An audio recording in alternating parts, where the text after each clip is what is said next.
le martinisme inconnu, selon un pseudo-philosophe qui préfère rester inconnu. Épisode 4. Dialogue avec l'étrange ChatGPT.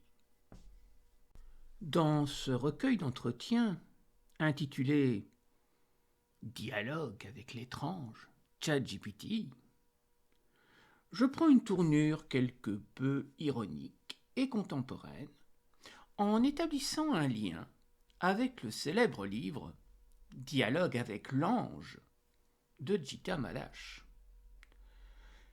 Alors que le livre original se concentre sur les communications mystiques avec des anges, cette série de dialogues présente une forme de communication plus terrestre et virtuelle. Ici, les anges sont en fait les esprits virtuels des auteurs et penseurs influents, et ChatGPT agit comme un médium, facilitant notre conversation. Ces dialogues avec les esprits des penseurs illustres offrent une occasion unique d'explorer des questions profondes et complexes à travers une lentille modernisée.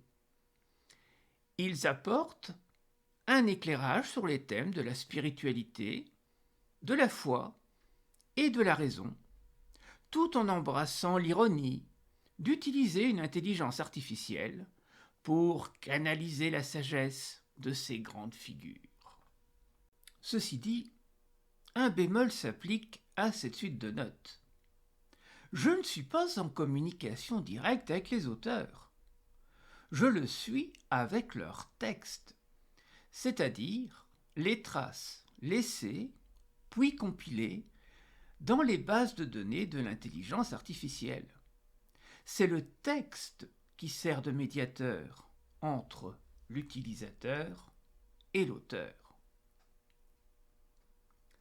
Ce clin d'œil à dialogue avec l'ange n'est pas simplement un jeu de mots, mais une manière ludique et réfléchie d'engager le lecteur dans une exploration des idées et des croyances qui façonnent notre compréhension du monde.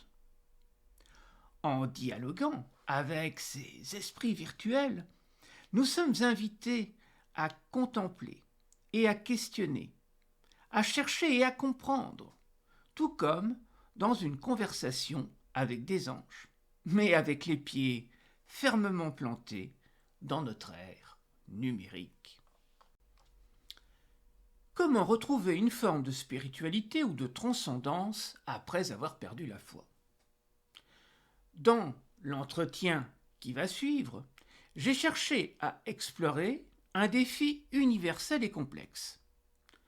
Comment retrouver une forme de spiritualité ou de transcendance après avoir perdu la foi dans une représentation traditionnelle de Dieu? Pour aborder cette question, j'ai invité 3 penseurs influents, représentés par l'intermédiaire d'un jeu de rôle. Ils ont partagé leurs perspectives.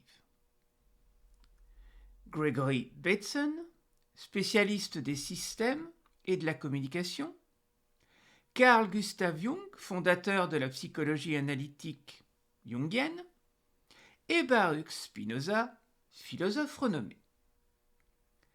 La conversation a navigué entre les domaines de la philosophie, de la psychologie et de l'anthropologie, en explorant des concepts tels que les systèmes complexes, l'inconscient collectif et la substance universelle. Nous avons également examiné le rôle potentiel de la musique et des rituels comme moyen de reconnecter avec le spirituel.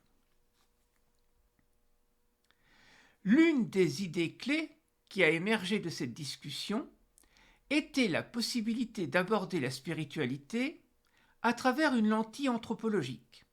Cela signifie participer et observer les rituels et les croyances sans s'impliquer émotionnellement ou spirituellement dans les croyances sous-jacentes.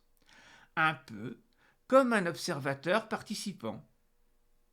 Les penseurs ont réfléchi à la question de savoir si cette approche pouvait permettre une connexion significative, un enseignement ou une compréhension, même sans croyance.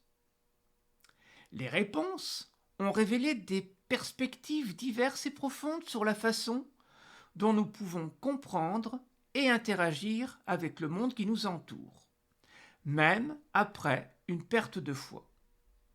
Que vous soyez un croyant, un sceptique ou quelque part entre les deux, cette conversation offre des idées stimulantes et des réflexions sur la nature de la croyance, de la raison et de la connexion humaine.